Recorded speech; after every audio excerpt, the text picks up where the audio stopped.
Welcome back to Perks Recap Podcast. It is time to preview the divisional round. We did very well picking the games last week. The scores were a little closer than some of us wanted, but we did pretty good. Hopefully we'll be just as good for you guys once again. With me, of course, is Al and Brandon to go get through this divisional round preview. Guys, ready to go? Yes, sir. Can't wait. All right.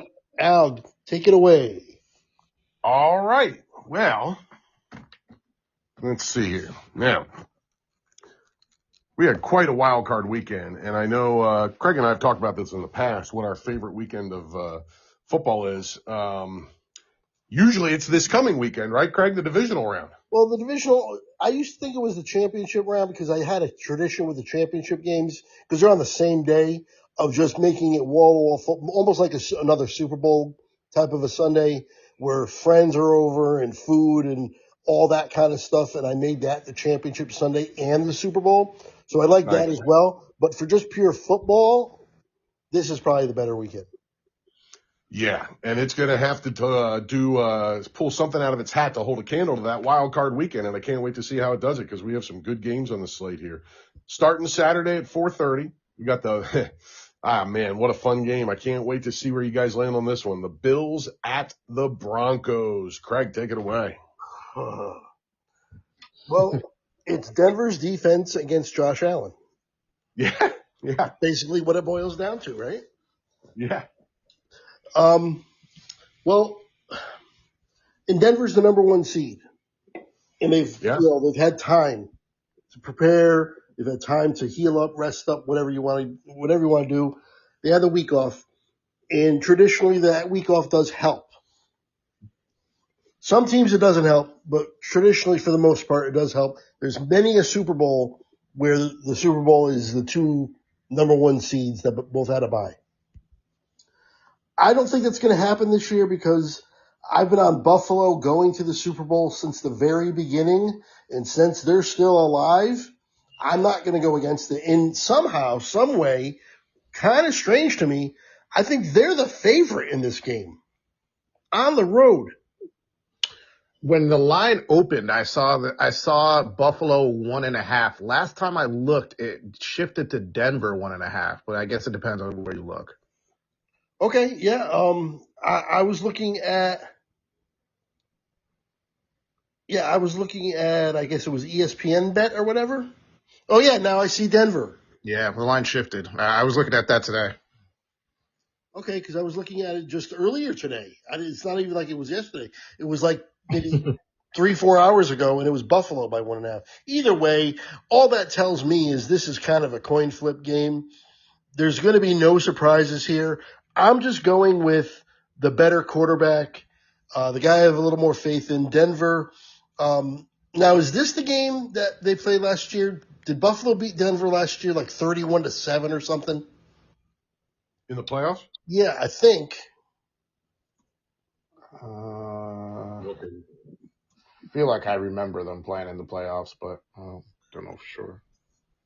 Anyway, while you guys are looking that up, all that is to say, I have Buffalo pulling this one off 24-20.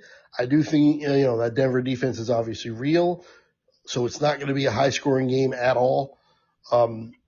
Maybe a late field goal, something like that. So that's what I have, and Joe is right there with me, and he has 23-20, so 1 point off. Buffalo for both of us. Yeah, I don't know. Sorry, Al, I don't know if you're still looking at it. They did beat the Broncos in the wild card round last year. Okay. Got it. All right, I'm going. To me, the Bills game against the Jags kind of showed me that, not that I didn't already know, but the Bills have some talent deficiencies on offense, specifically at receiver. Denver leading the league in sacks, and obviously one of the best defenses. I think it's just going to be a little bit too much. I do not have as much faith in Knicks as I do with Allen, but I don't think he'll have to do quite as much. So I've got Denver 21-17. Okay, love it.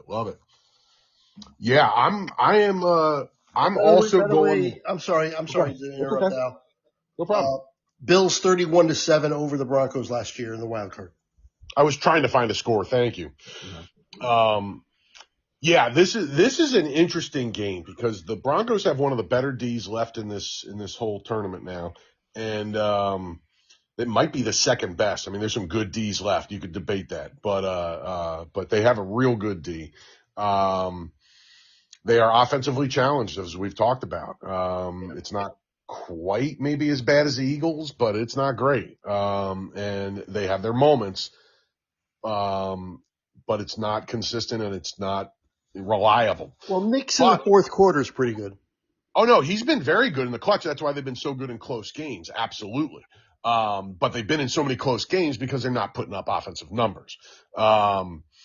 So this is a fascinating one to try and pick. I'm just going to take the Bills because they're more experienced. I wish this was a home game. It would have been for the Bills. It would have been a lot easier to pick, but I'm going to take Buffalo 26-23. And I'm not going to be surprised either way. This is fascinating. I'm really intrigued by the Broncos having the possibility to kind of plant their flag as a team to be reckoned with for the next 5 years here in this game right now. Hey, Brandon, what was your score? 21-17. Okay, cool. Yeah, I thought Denver's been shaky all year long, especially in the middle of that season for even their defense. You know, I watched my Giants lay a bunch of points on them, even though they couldn't, they couldn't close it out. So would not surprise me if Buffalo just, kind of comes out and has their way with the Broncos a little bit, even though Denver has a good defense. Fascinating game. Yep.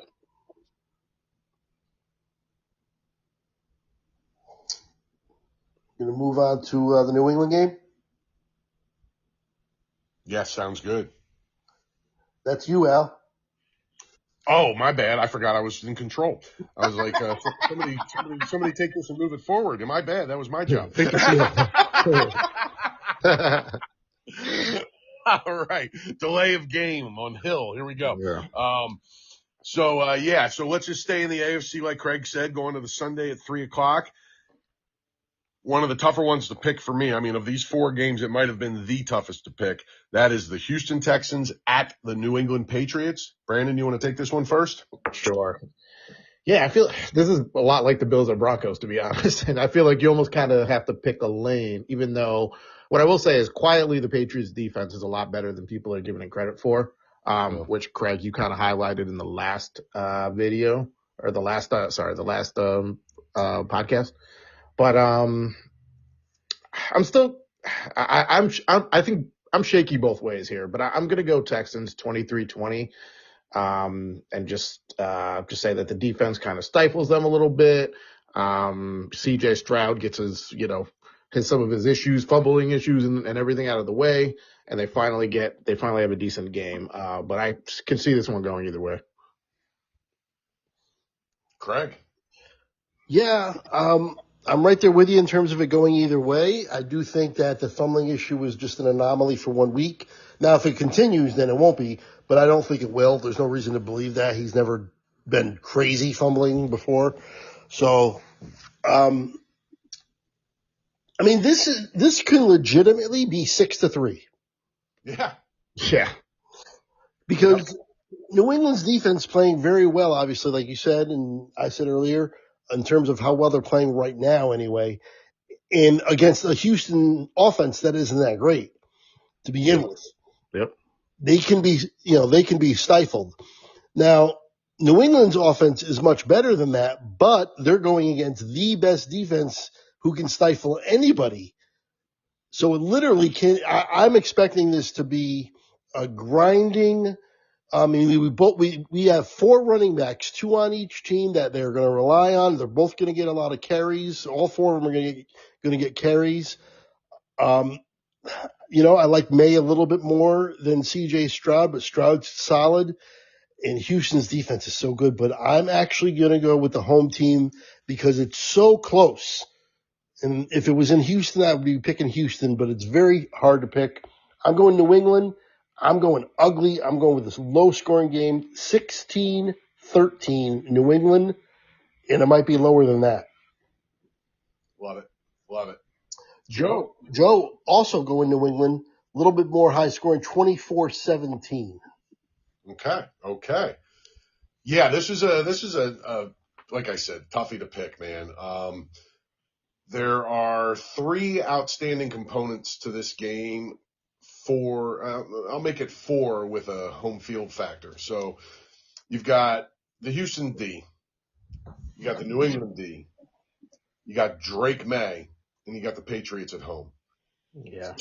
Just enough on the side of the Patriots for me to go the Patriots. But all that being said, I'm picking it as a 1-point score, New England 17-16, and I wouldn't be surprised at all if the Texans win. I wouldn't be surprised if the Texans win the Super Bowl. But I'm going to go New England just because they're home. If this was the Texans at home, I think I would have picked the Texans. But it would have been even harder, even though I only made it a 1-point win for the Patriots at home. It would have still been harder because of the Drake May factor.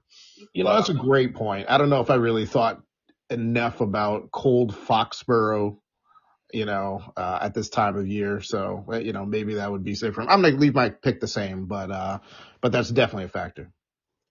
Right on. Yeah, is this like kind of the first big game we're going to see C.J. Stroud in the cold?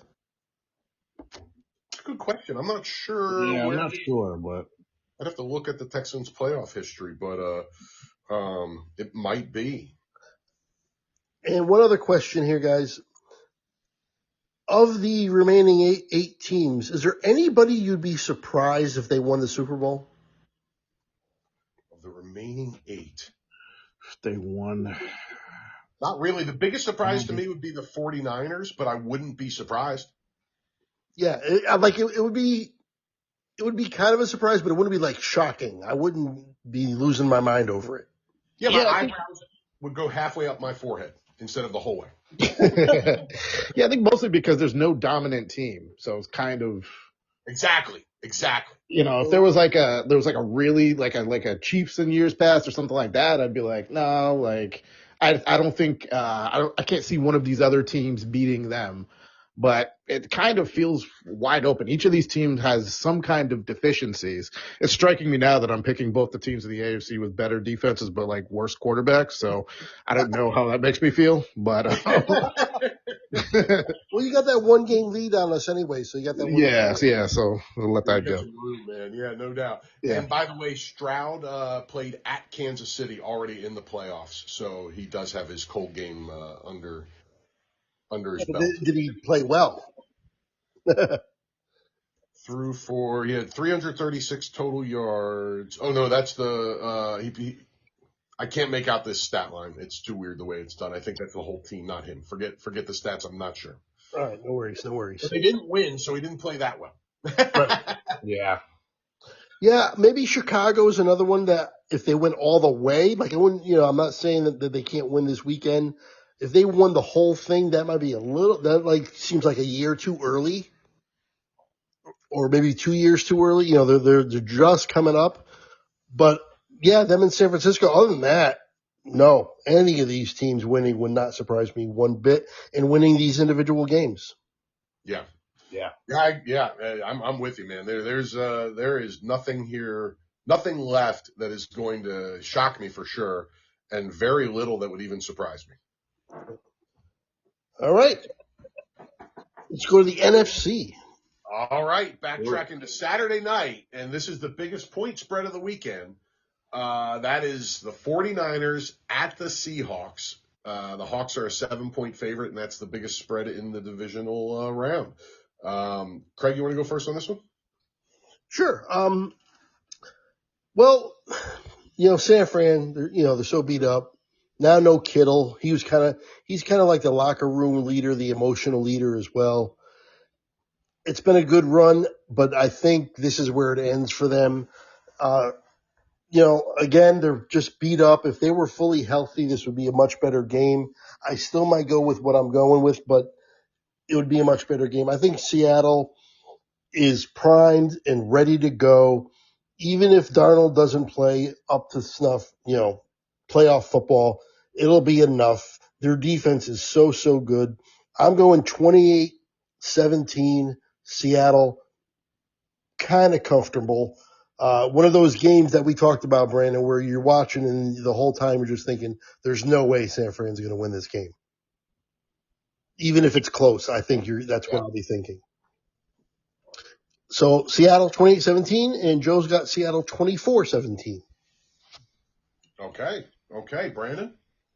Well, I wrote down the same exact score as you, Craig. Seattle 28-17. Nice. I just think Seattle's defense is going to be enough against the Niners. I do think the Niners are going to get more points than they did, that 3 points that they got a couple of weeks ago when they played. I just think that they don't have enough with being as banged up as they are. I mean, McCaffrey would have to have a combined like 225 yards and like 3 touchdowns.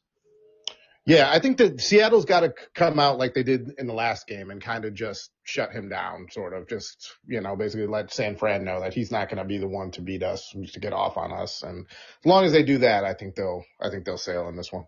Yep. Yeah, this is fascinating. The Niners just keep defying expectations all season. I mean, I wrote them off in week 6, I think it was, when Bosa went out for the year right after Fred Warner had. And I just can't believe they had as good a season as they did with all the injuries, without their quarterback for a stretch. I mean, all kinds of stuff. But, yeah, I think this is where it ends, too. I'm going Seahawks 30-21. And, yeah, this is the Niners would be, like we talked about, this would be the only team that really surprises me this weekend, or if they make it all the way and win the Super Bowl. Yep. All right. And one last game. Where is it? There it is. Sunday at 6:30. We got the Rams, the only road favorite this weekend at the Chicago Bears. Brandon. Yeah, I think are these the 2 worst? Well, maybe not. I was going to say maybe Niners. I was going to say are these the 2 worst defenses across the weekend? I think maybe Buffalo's isn't great either. Yeah, that's fair. Yep. Yeah, but I think this is going to be a high-scoring affair. I think the Bears are going to somewhat keep up for a while, but I think the Rams are going to take it in the end, 34-26. I just think the Rams have too many weapons. Craig?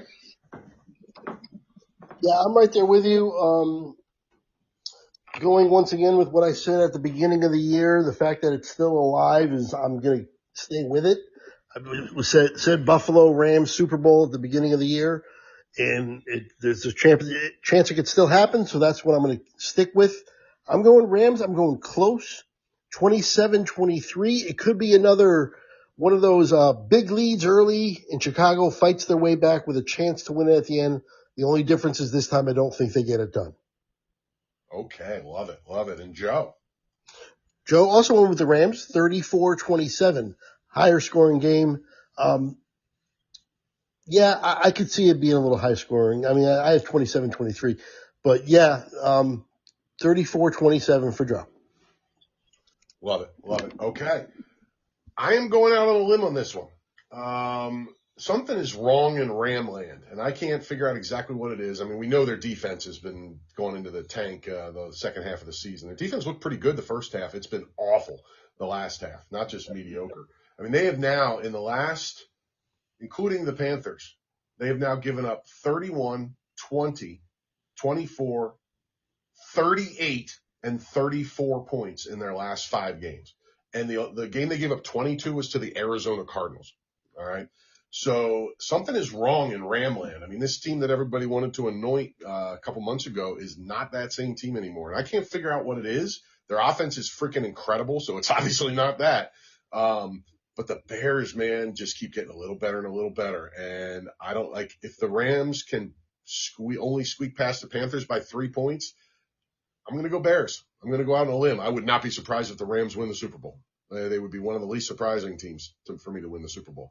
But they're also not looking great right now. So I'm going to take the Bears because they're the home team, and something's wrong in Ramland, and I can't figure out what it is. I'm going 27-24 Bears.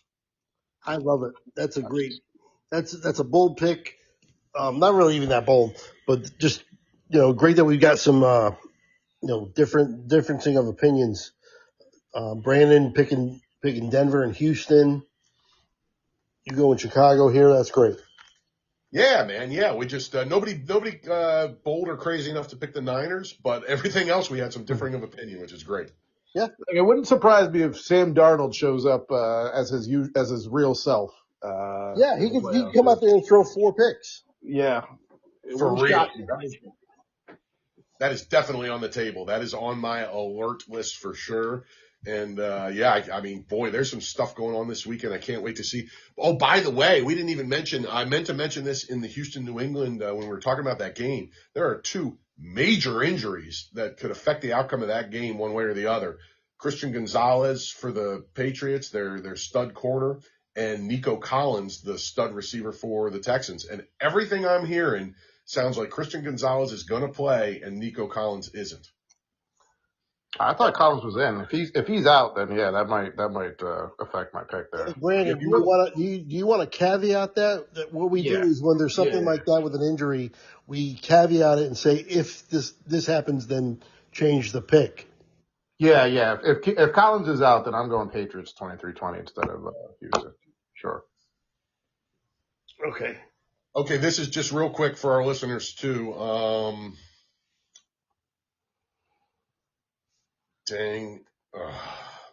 Sorry guys. Okay, I can't give you the exact quote because I got an internet thing, but it sounds like barring the unexpected, Nico will not be playing this weekend. Oh, okay. Yeah, that kind of makes me switch my pick then. The Texans, look, I think that they can string it together on offense, although they haven't been good. But if they don't have Collins and they're basically relying on, a great performance from, was it Kirk? I don't know Christian Kirk. Yep. Yeah, if they're relying on that again, I don't see it. I would go Patriots in that circumstance. All right, so I had that noted as a caveat for you. If no Collins, then New England's the pick. So what'll probably happen is he won't be in, and then the Texans will win still. Right. Yeah. 273 receiving yards. Yeah. By the way, I'm hoping that happens because I don't want to see New England get this good this quick. So I would love to see Houston in the AFC Championship game. That would be great. Yeah, same here. I love it. Yeah. It's funny. All my hatred for the Patriots went away with Belichick. So it doesn't bother me, but I get where you're coming from, and I wouldn't mind seeing the Texans be good. Yeah, I'm in Connecticut. There's a lot of New England fans. Oh, yeah, I was always more of a Brady hater. What's that? I didn't even think about your geographic location when it came to that. Yep, that makes a lot of sense. Yeah, Craig and I have that for sure. I'm in Jersey now, but I was born and raised in Connecticut, and I went to school in Boston. So, yeah, definitely have a healthy hatred. Yeah. Oh, going to school in Boston, that must have been fun during the Patriots dynasty. Suffolk University, right near the Boston Common there.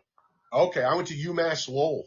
Oh, nice. Yep. Yeah. Right there. I spent more time in Boston, which is why I didn't graduate. Understandable. That's great. Well, all right. I guess that's everything. Did you want to do some awards like we had mentioned, or wait until next time for that? I did kind of. I forgot about that a little bit, but go ahead. Yeah, let's. I've got them. Let's do the. Yeah, I totally forgot. That's my bad. I can lead it, Craig, if you want, so you have time to peek at stuff. I'll come to you third every time. Sounds good. Okay. All right. Should we start off right with the big one or lead to the big one? Lead to the big one, right? All right. That sounds reasonable to me. Okay, so let's start with Coach of the Year then. Brandon, you take this one first. Yeah, I think I had mentioned it on one of the previous pods. I've seen a lot of candidates for this. There's a lot of good ones. There's a lot of good ones. I'm going with Mike McDonald. I just feel like the defense became elite, lost his quarterback, had to fill another quarterback in, JSN became basically elite, this year, basically. He was good before, but I'm going with Mike McDonald, number 1 seed in the NFC. I just think that was the most impressive to me. I love it. I get it. And listen, and I wouldn't lead a protest or be mad at any way if he won it. But I'll say this: I did a top 3 and he wasn't in it. And that's how many good candidates there are this year. Cause I don't disagree. I mean, I wouldn't dispute that at all if he won. But that's just how many good candidates are that I didn't even put him in my top 3. And I think it's totally legit on your part, you know? Yeah, for sure. So my number 1, and it's chalk, but it's a 1 and a 1A, is Mike Vrabel and Liam Cohen. I would give it, man, if I had to give it to one, I'd probably give it to Vrabel, but it's a toss up because, whereas McDonald went from 10-7 to 14-3, and he did a great job. And like I said, I wouldn't dispute it at all if he won. That's a +4 from last year. Vrabel is +10. He went from 4-13 to 14-3. Liam Cohen with the Jaguars went from 4-13 to 13-4. He did a +9. And while I also will kind of get annoyed at Coach of the Year sometimes often becoming who did significantly better than last year. Yeah. It also is a factor for me too. So I don't know how much to factor it in, but if I do, I got to go Vrabel. So I'm going Vrabel because he got one more win than Cohen. I just used that as a deciding factor, but I could have been either one of them to me. My number 3 was Ben Johnson because he went from 5-12 to 11-6.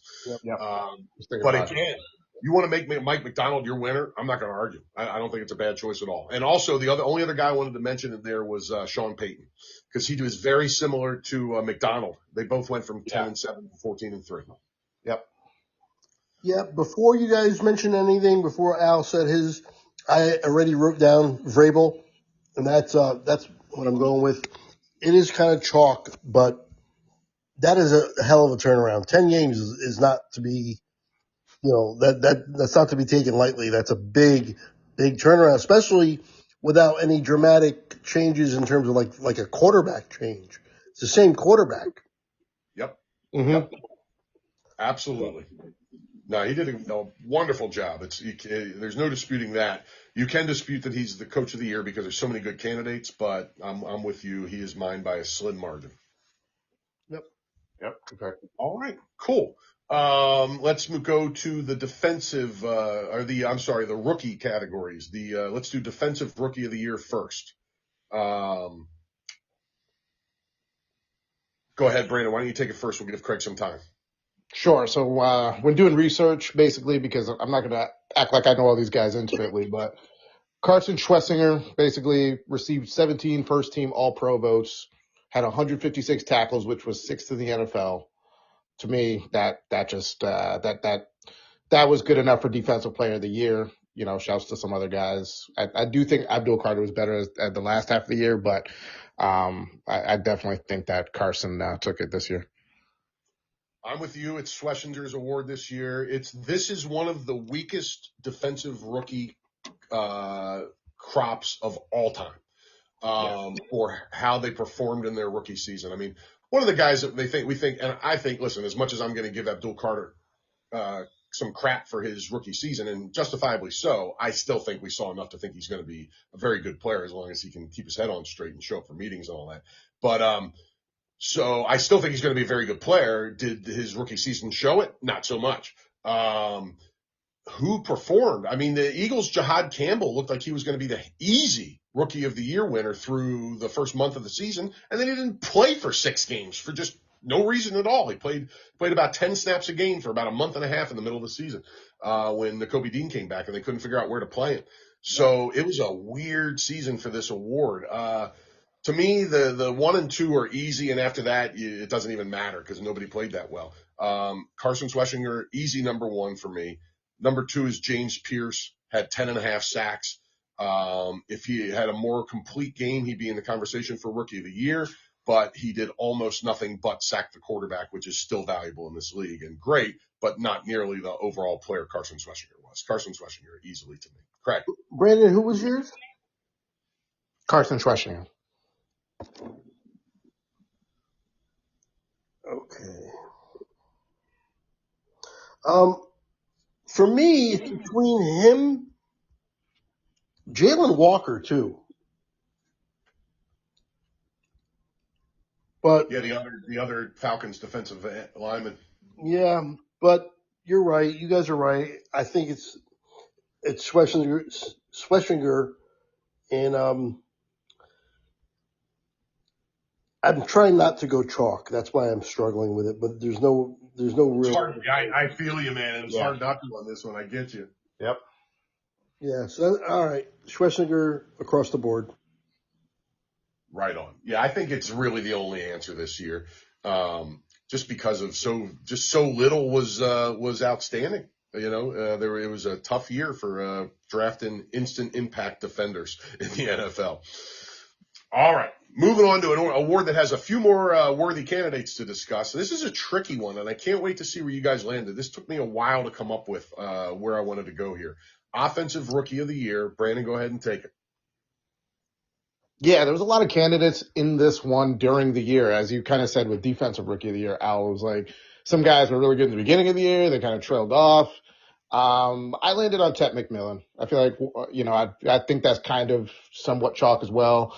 He had a 1,000-yard season, 7 touchdowns, best receiver on a playoff team, and he made some big catches when it mattered. So I was considering, Warren and Egbuka and some of these other, well, not Egbuka anymore, but, he burst onto the scene pretty crazy. Jackson Dart and Shuck obviously had great years, but I went with Ted. Right on. Totally reasonable, and he is the odds favorite to win. I wrote down 4 guys. You named the other one with the tight end that I left off the list that I could have put on here. But the big 4 for me were Ted McMillan, Travion Henderson, Jackson Dart, and Tyler Shuck. Now, Shuck didn't play enough games. He didn't play quite as many as Jackson Dart. He came 3 or 4 shy of what Dart played. And in my head, it was like Dart played like maybe 8 to 10 games, but I looked at it, the dude played 14 games. Now, I know he was out of a couple of those, but he still played like 11, 12 complete games. To me, that's enough, and he was good enough. I'm giving it to Jackson Dart. Craig. Nice. Well, there's a lot of worthy candidates, as you said. I don't think either one of you mentioned Judkins, and I like him quite a bit, but I don't think he'll get it. But That's a good call. Yeah. Yeah, Judkins is good too. Yep, in his name. Absolutely. Yeah. Early in the year, it was Egbuka, no doubt. Yeah, the first month and a half or so. Yep. He fell off a cliff. He really did, unfortunately. Yeah. Yeah, it's Ted McMillan. He was the most consistent all year. Made the playoffs. I'm going Ted. Right on. That's totally fair. I mean, I get it.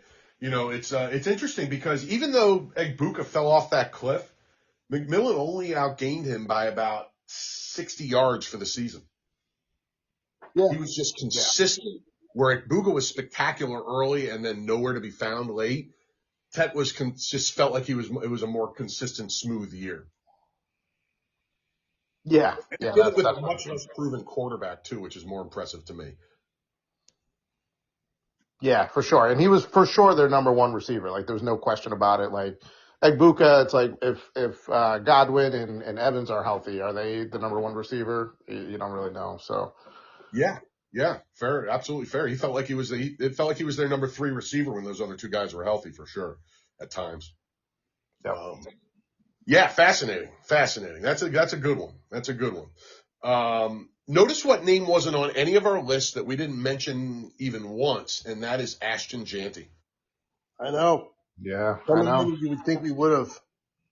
How surprising is that? And I feel for the kid because he's in just a tough circumstance, but he got the ball, a lot. So, it's not because they didn't use him. It's just because that team was a mess. And I'm curious to see how good he is if and when that team is a little better around him, because this season was definitely disappointing.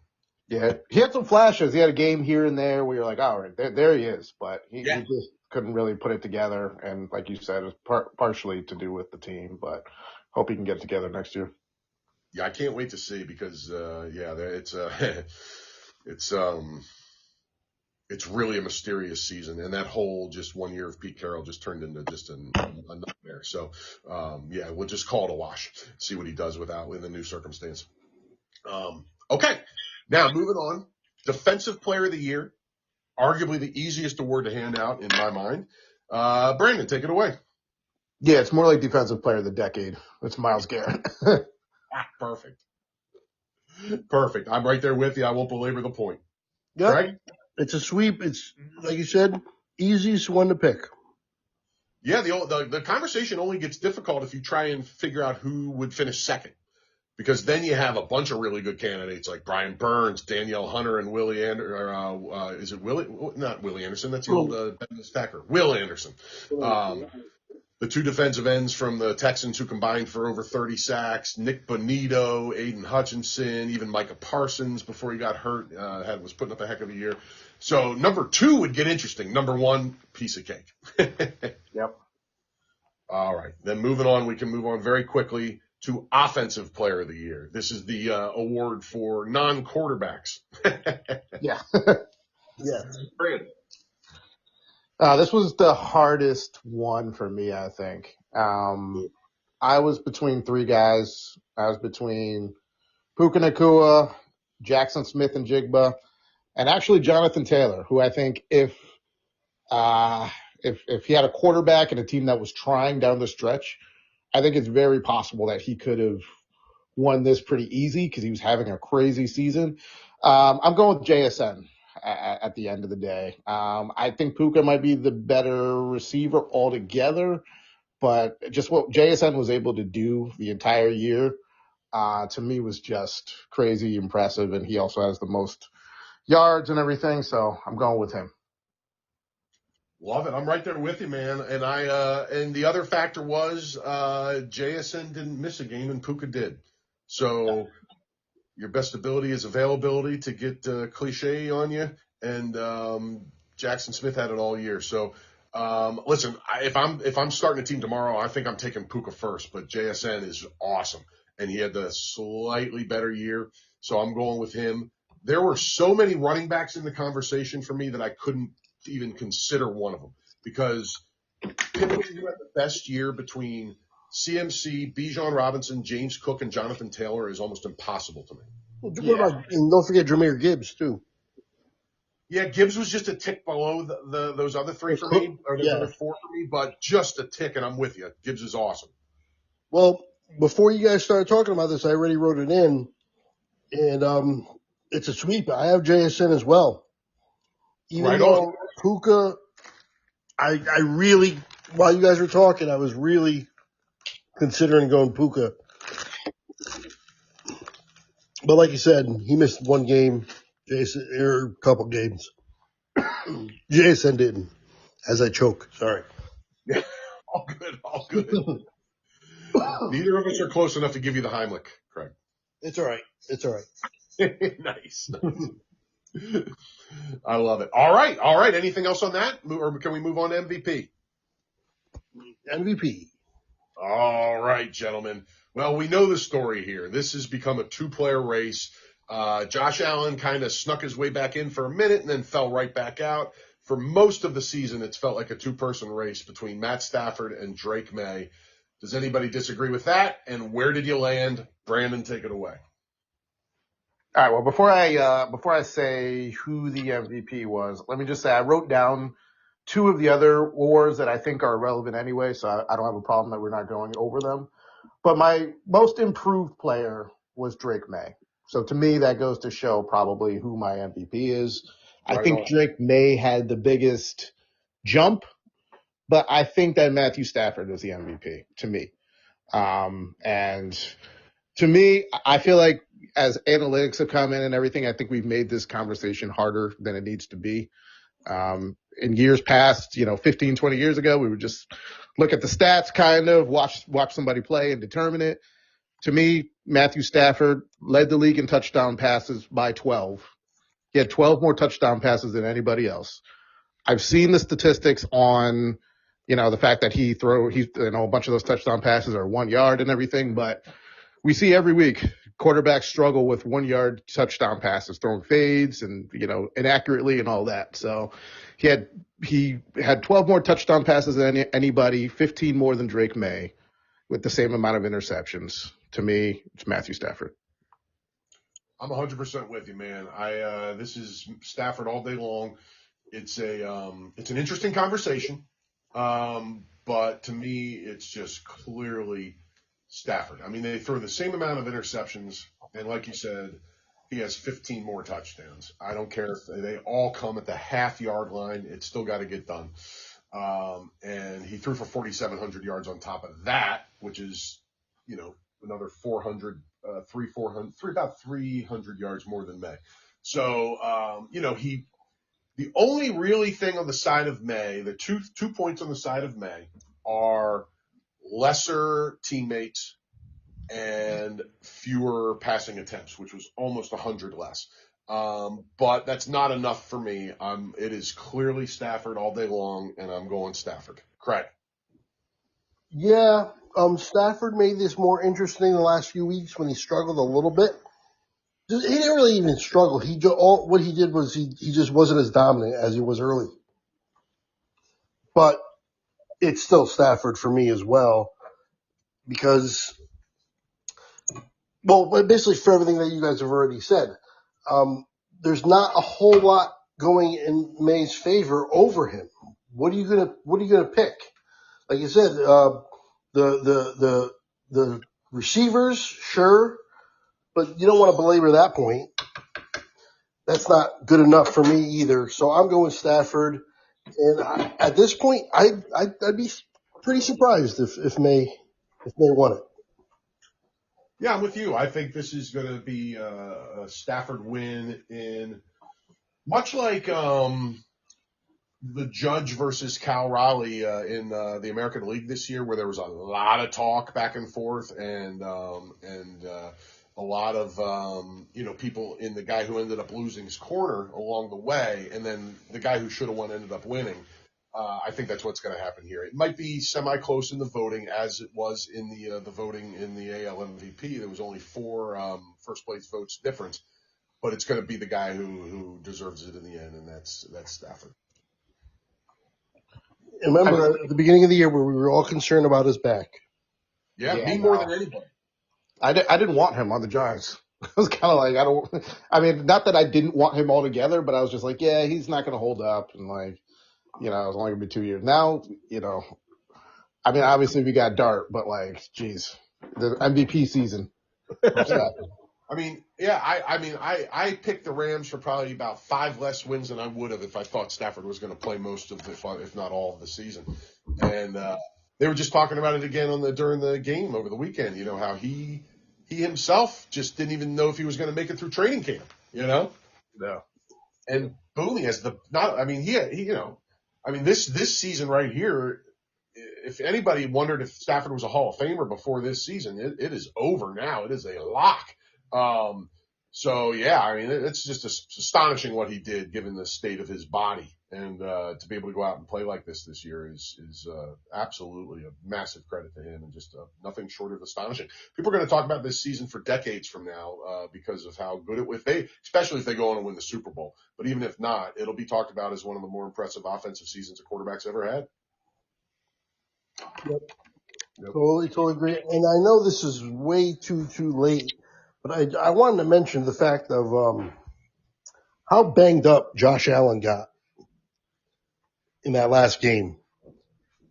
He hurt his finger on the helmet, and then his knee got hyperextended.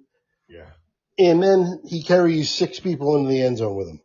Right. Yeah, he's a monster, man. Same. I just wanted to mention that because we never mentioned it, and that could be a factor depending on how beat up he gets, because he's been taking a pounding this whole year, in that last game especially.